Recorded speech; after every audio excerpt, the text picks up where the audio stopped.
नमस्कार बंधुओं, भाइयों, बहनों, सभी को प्रणाम। जय सिया राम, जय हनुमान। मित्रों, हम नित्य प्रति के चर्चाओं में आज हम बात करेंगे रामचरितमानस के भरत जी की, अयोध्या के भरत जी की, रामायण के भरत जी की। कवि गोपाल सिंह जी डिंडोडिया हमारे साथ जुड़े हैं। आपका बहुत बहुत स्वागत है, आपका बहुत बहुत अभिनंदन है, बहुत बहुत आपका आभार है। तो हम आज बात कर रहे हैं भरत जी की, जागृत भरत।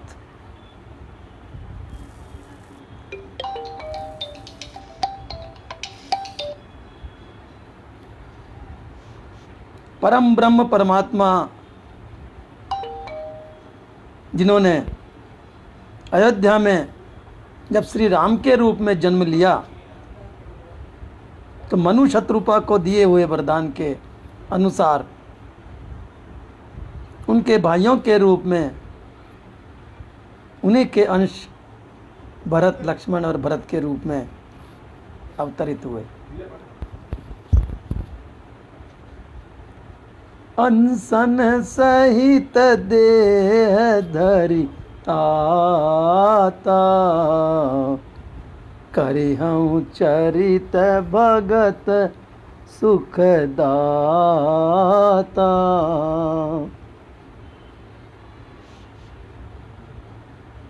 अपने अंशों के सहित भगवान विष्णु राजा दशरथ के घर में अयोध्या में पैदा हुए हैं, जन्म लिया है चारों भाइयों ने।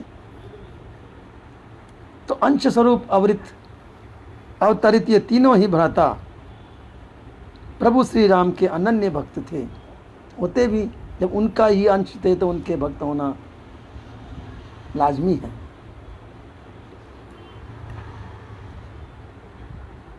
यद्यपि इनकी भक्ति का स्वरूप भिन्न भिन्न था।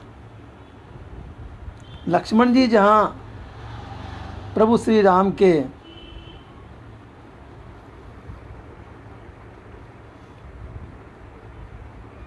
धर्म रूपी ध्वज के, कीर्ति रूपी पताका के दंड थे, वहीं भरत जी प्रभु श्री राम के चरण कमलों के, पाद अंबुजों के भ्रमर थे। भरत जी को केवल राम जी के चरणों की भक्ति का ही लालच था।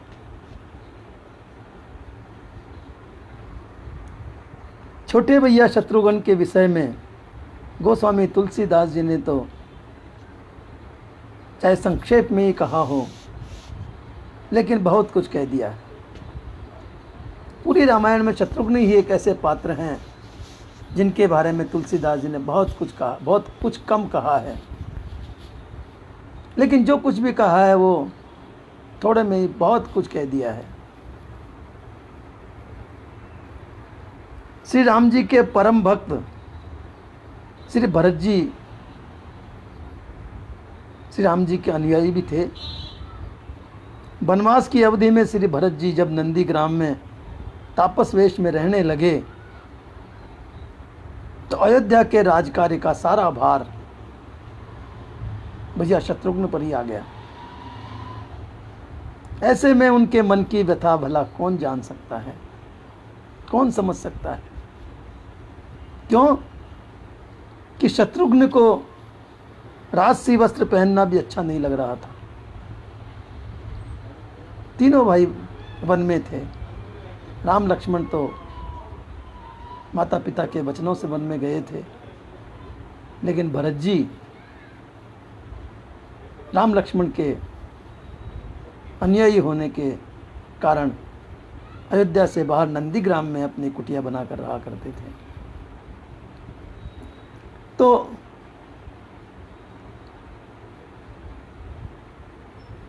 शत्रुघ्न जी को तो महल में रह करके माताओं का भी सामना करना पड़ता था, माताओं को भी दुखी देखना पड़ता था। भरत जी के धर्मपत्नी भाभी को भी दुखी देखना पड़ता था, अपनी पत्नी को भी दुखी देखना पड़ता था।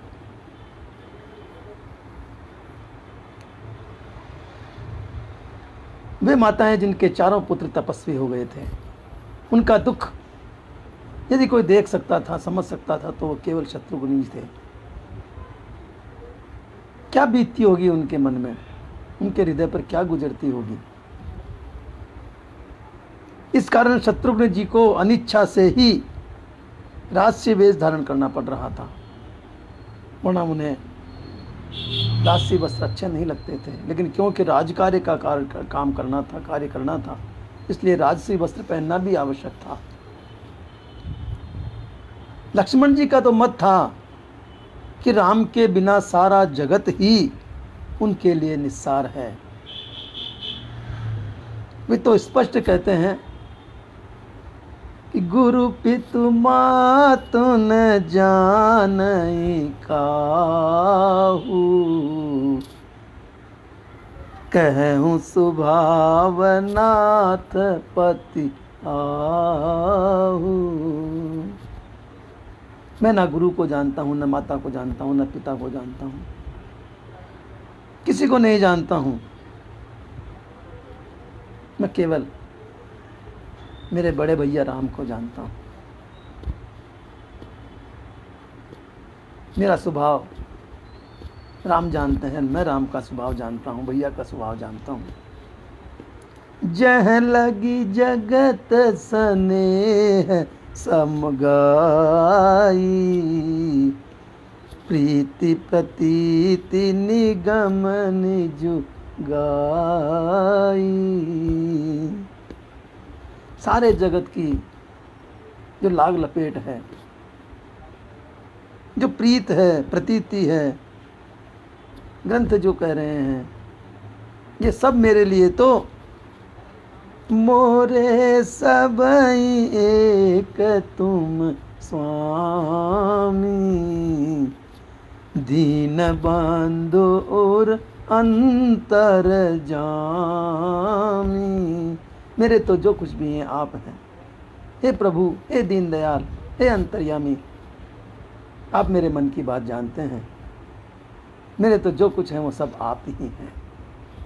इसी प्रकार से मित्रों, कविवर मैथिली शरण जी गुप्त ने भी अपने काव्य पंचवटी में लक्ष्मण जी से मुख से कहलाया है।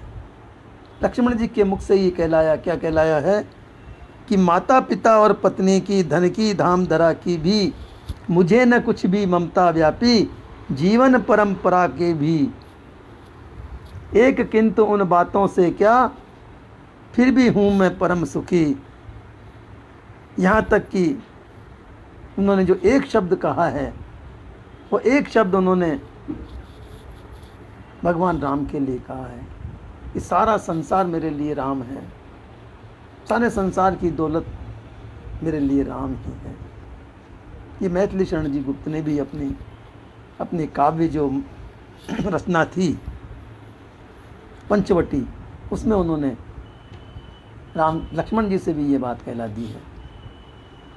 विभीषण से प्रभु श्री राम ने बताया है कि उन्हें कैसे लोग प्रिय हैं, कैसे लोग प्रिय हैं। क्या बताया है राम जी ने विभीषण जी को कि जननी जनक बंधु सुत दारा, तनु धनु भवन सुरद परिवारा, सबके ममता ताग पटोरी, मम पद मंदई बांधी बरी डोरी। जो मनुष्य मुझ में माता को देखता है, पिता को देखता है, सुत को देखता है, दारा को देखता है, भाई को देखता है, तन धनु भवन सुरद परिवारा, सारा परिवार भी मुझी में देखता है, सबके ममता ताग बटोरी, सबकी ममताएं भी मुझ पर, सबकी ममता को बटोर करके मुझ में सम्मिलित कर देता है, मुझको देखता है। मम पद मंदई बांधी बर डोरी, और जो मेरे चरणों में अपने मन को बांध लेता है। समदर्शी इच्छा कछु नाही, हर्ष शोक भव नहीं मन माही। तो समदर्शी है, जिसके मन में कोई इच्छा नहीं है, सारी इच्छाओं को जिसने मार दिया है, सब कुछ मुझको अर्पण कर दिया है, सब कुछ मुझ में ही देखता है। हर्ष शोक भय नहीं मन माही, जिसके मन में ना शोक है, ना खुशी है, ना प्रसन्नता है, ना दुख है, ना डर है, जिसने सब कुछ मुझे अर्पित कर दिया है, सब कुछ मुझे में देखता है। अस सज्जन मम उर बस कैसे, लोभी हृदय बसाऊं धन जैसे। लोभी मनुष्य के मन में जिस प्रकार धन की लालसा रहती है, धन अच्छा लगता है लोभी मनुष्य को, जिस प्रकार से पैसा अच्छा लगता है, दौलत अच्छी लगती है, उसी प्रकार से ऐसे लोग हे विभीषण मुझे प्रिय हैं। ऐसे लोग मुझे उसी तरह से प्रिय हैं जिस तरह से लोभी को धन प्रिय होता है। यह कहते समय संभवतः उनके सामने लक्ष्मण जी का ही स्वरूप उपस्थित हो जाता था, पर भरत जी तो एकदम भिन्न थे। वे अपने कर्तव्य के प्रति सदा सजग रहते थे। उन्होंने राज्य लेने से दृढ़तापूर्वक मना कर दिया था।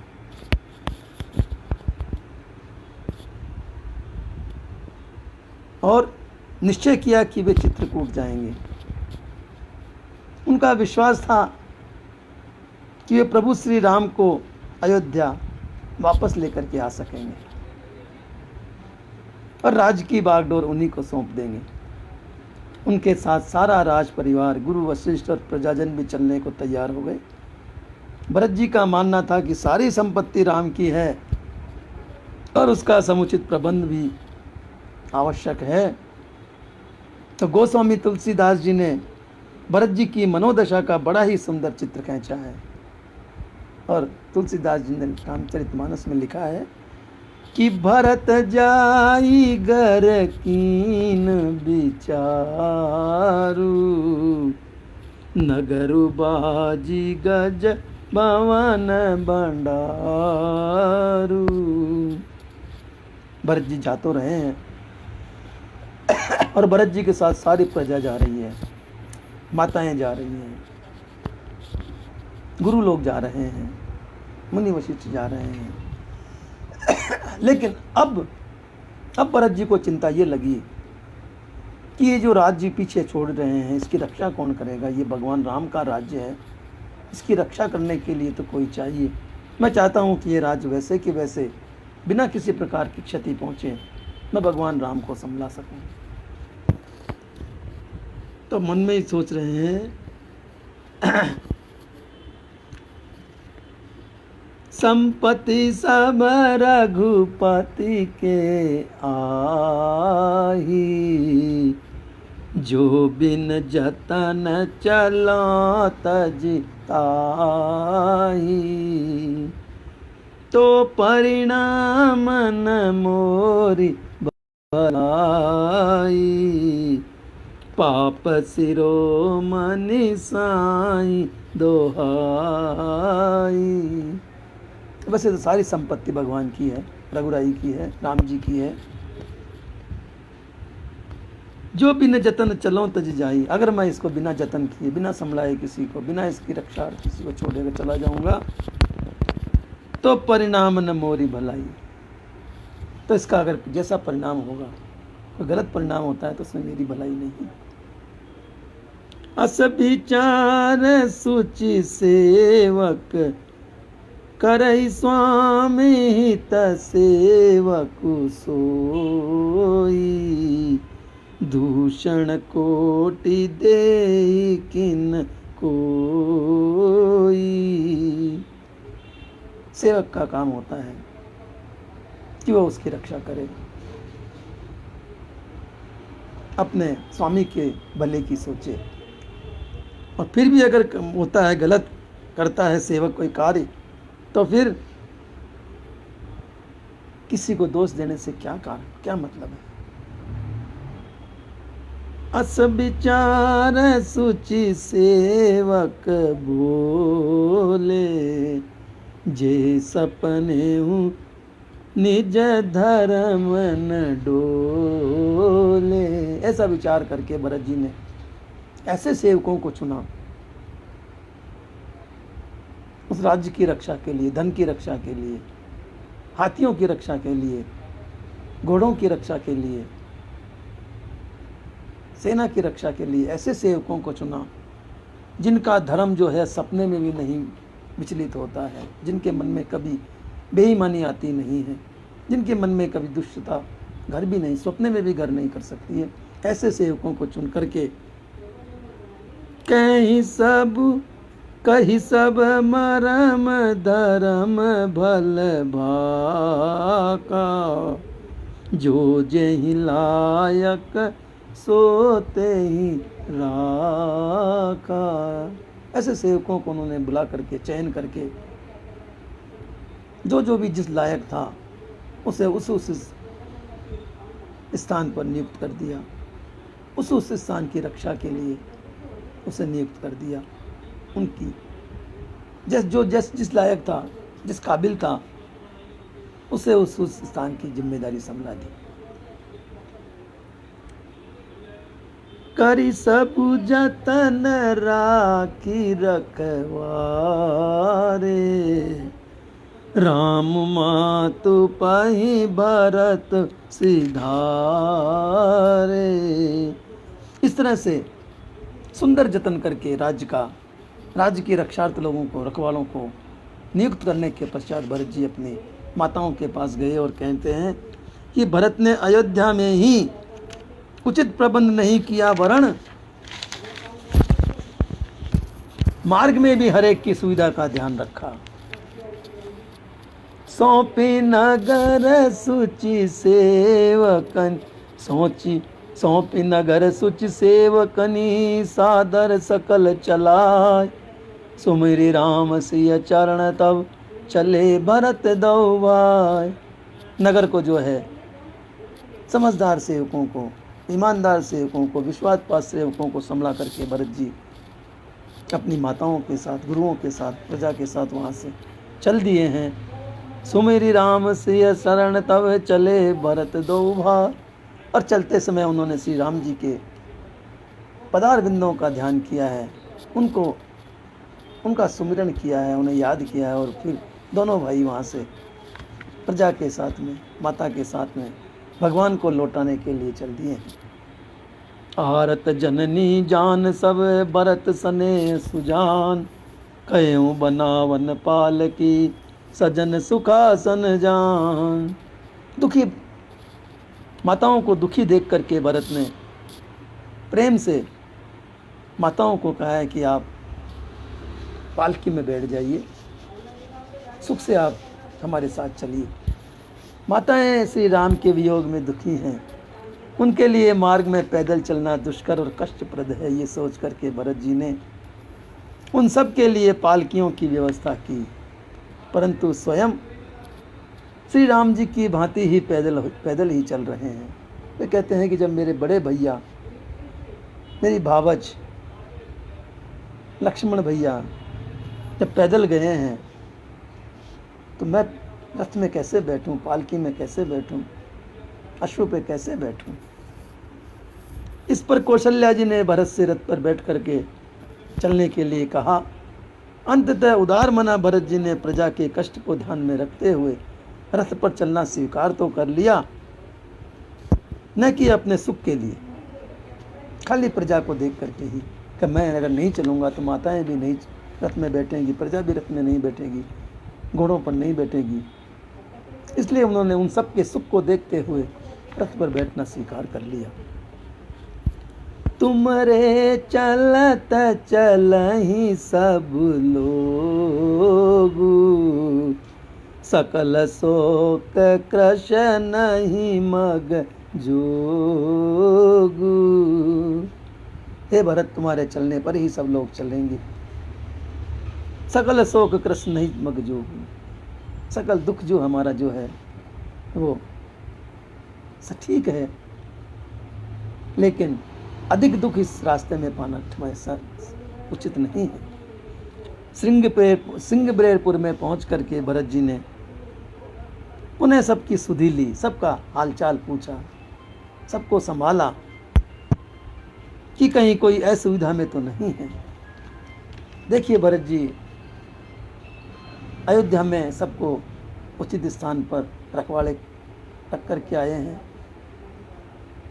भगवान राम को लेने के लिए जा रहे हैं और साथ में जो प्रजा है, जो माताएं हैं, गुरु लोग हैं, वशिष्ठ मुनि लोग हैं, साधु संत हैं, उन सब की रखवाली की भी, उनकी सबकी सुविधाओं की भी जिम्मेदारी भरत जी की है। वे प्रतिदिन सायंकाल सभी को जाकर के संभालते हैं, सभी की सुध लेते हैं, सभी से पूछते हैं कि आपको कोई कष्ट तो नहीं है, कोई कमी तो नहीं है। सत्य प्रकाश जी पांडे हमारे साथ जुड़े हैं, आपका बहुत बहुत स्वागत। गुरु ही सुनाव चढ़ाई सुहाई, नई नाव सब मातु चढ़ाई, दंड चारी में भासबु पारा, उतरी भरत तब सबहि संभारा। गंगा नदी को पार करने के लिए भरत जी ने नई नावें मंगाई हैं, उनमें गुरु लोगों को, माता लोगों को, सबको बैठा करके नदी के पार उतारा है। प्रजा को भी नावों में बैठा बैठा करके गंगा नदी से पार उतारा है और वहाँ जाकर के भी लापरवाही नहीं करी, सबको उन्होंने देखा है, सबको संभाला है, सबकी सुध ली है। खबर ली न सब लोग नहाए, कीन प्रणाम त्रिवेणी आए। सबकी सुध ले करके, सबको संभाल करके, सबके साथ में भरत जी ने स्नान किया है और त्रिवेणी पर आ गए हैं, प्रयागराज में आ गए हैं। सबिधि सीता सीत नीर नहाने, दिए दान मई सुर सन्माने। त्रिवेणी का पानी ऐसा है जो ना गर्म है ना ठंडा है, शीताशीत गुनगुना पानी, उसमें सभी लोगों ने स्नान किया है और भरत जी ने दिए दान महिसुर सन्माने। जितने भी ब्राह्मण लोग थे उन सबको उन्होंने वहाँ पर दान पुण्य किया है। चित्रकूट में भरत जी के सब प्रयत्न व्यर्थ हो गए और यह निश्चय हो गया कि श्री राम अयोध्या नहीं लौटेंगे। भरत जी ने श्री राम की सम्मति पाकर के उनके चरण चिन्हों को अनुसरण करने के लिए पावन चित्रकूट का भ्रमण किया। चित्रकूट सुनि थल तीरथ बन, चित्रकूट सुचि थल तीरथ बन, खग मृग सर सरि निर्जर गिरिगन, प्रभु पद अंकित अवनि विषेकी, आयसु होइत आवं देखेकी। चित्रकूट जो है वो इस धरा पर एक अनोखा तीर्थ बन गया है, जहाँ भगवान राम विराजमान हैं, जहाँ उनके चरण चिन्ह हैं। भगवान के चरण चिन्हों को भरत जी बार बार देखते हैं, प्रणाम करते हैं, चरणों को प्रणाम करते हैं और उस तीर्थ को,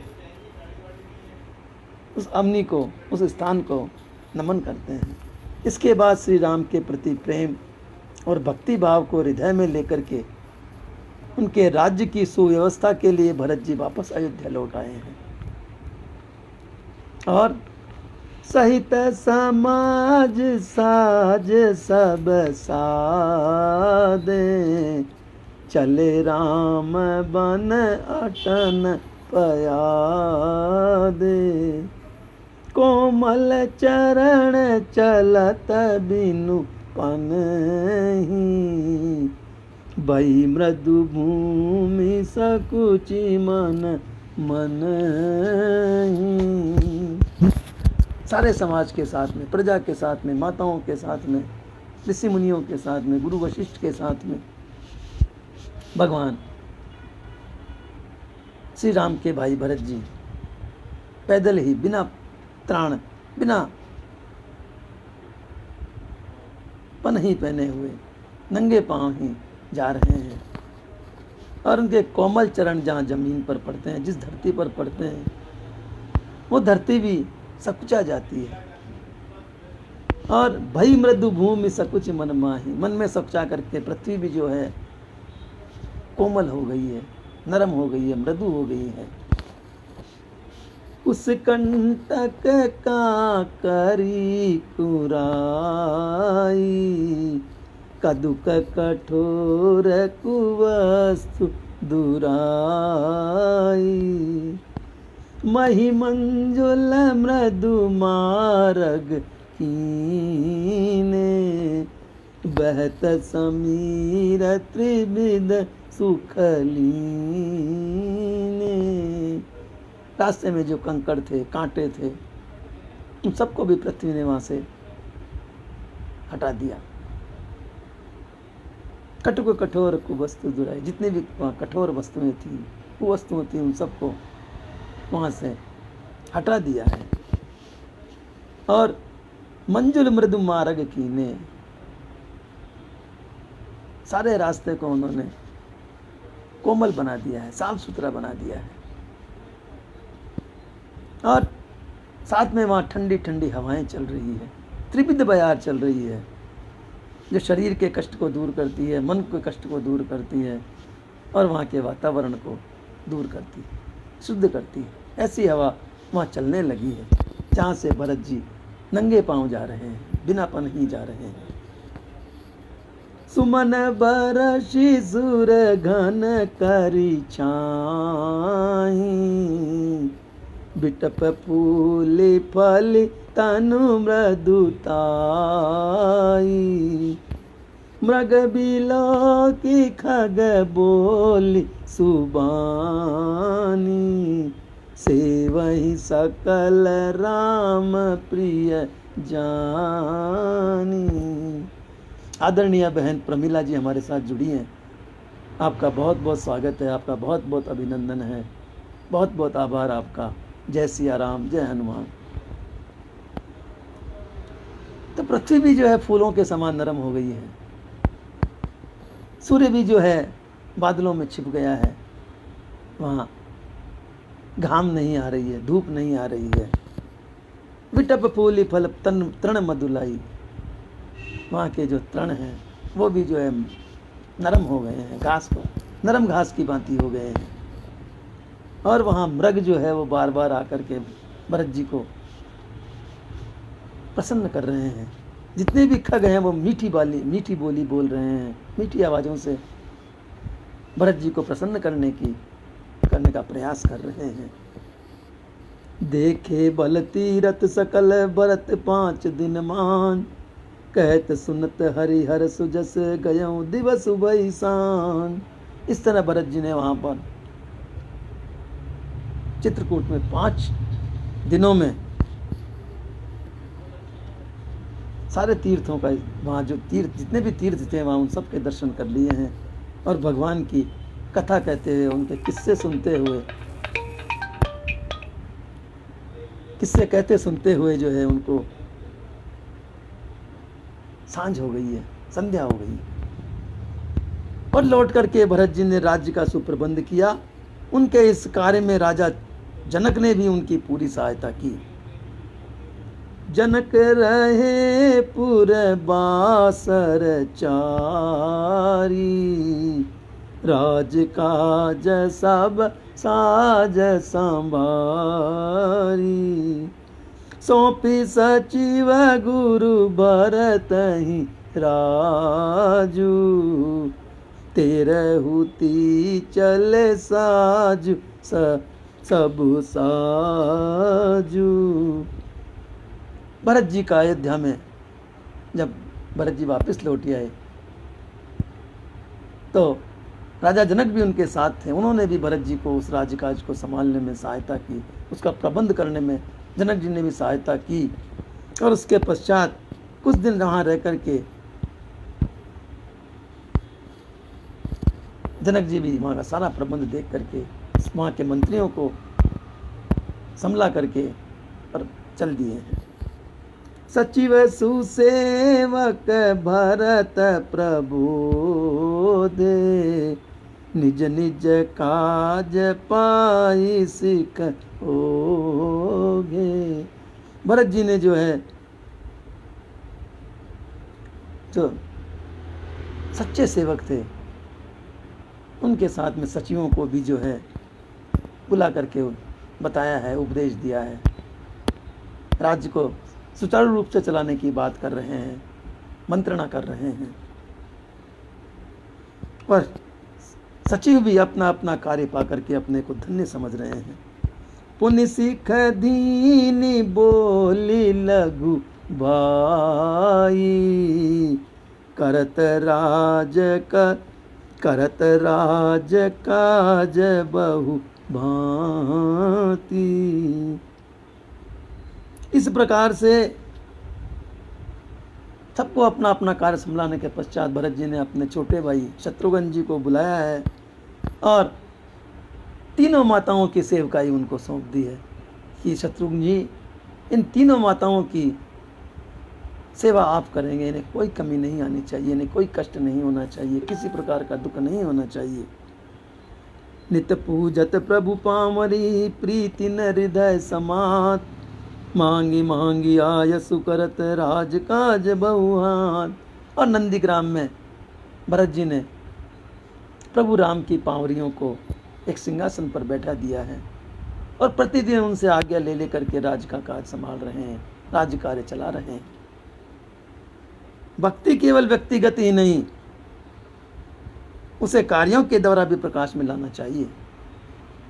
केवल व्यक्तिगत भक्ति से ही नहीं, भक्ति का कार्य भी होना चाहिए, तभी जन जन का कल्याण होना संभव है। अगर आप अपने कार्य में भक्ति नहीं लाएंगे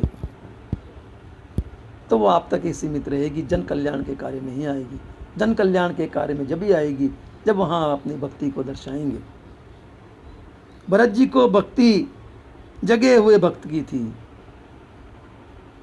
सोए हुए भक्त की नहीं, जागृत भक्त की थी। इसीलिए गोस्वामी जी ने वंदना के क्रम में राम जी से पहले श्री भरत जी की वंदना की है। प्रणमो प्रथम भरत के चरणा, जासु नेम व्रत जाय न वरना। तुलसीदास जी ने सबसे पहले भरत जी की वंदना करी और कह रहे हैं कि मैं हे भरत जी आपके चरणों की वंदना करता हूँ, क्योंकि जासु नेम व्रत जाय न वरना। आपके जो नियम हैं, आपके जो व्रत हैं, आपकी जो तपस्या है, आपकी जो भक्ति है, उसका वर्णन किसी प्रकार से भी नहीं किया जा सकता। तो भरत जी एक ऐसे पात्र थे, रामायण में ऐसे पात्र थे कि भरत जी अगर नहीं होते तो रामायण कुछ भी नहीं होती, राम जी कुछ नहीं होते। भरत बहुत भाग्यशाली थे, बहुत भक्त थे भगवान के। इसीलिए भगवान ने जब भी किसी पर प्रसन्न हुए हैं, उसको भाई कहा है, तो वहाँ उन्होंने भरत के समान, भरत का ही उदाहरण देकर के कहा है कि तुम सम मोई भरत ही सम भाई। लक्ष्मण जी के लिए नहीं कहा, शत्रुघ्न जी के लिए नहीं कहा, उन्होंने भरत जी के लिए ही, भरत जी का ही मिसाल दे करके, उनका ही उदाहरण दे करके, उन्हीं को संबोधित करके उन्होंने बार बार भरत जी को ही याद किया। तो मित्रों, ये थी जागृत भरत की मीमांसा, उनके बारे में चर्चा। कल फिर हम एक किसी नए पात्र को, नई चर्चा लेकर के आएंगे। तब तक के लिए नमस्कार, प्रणाम, जय सिया राम, जय हनुमान।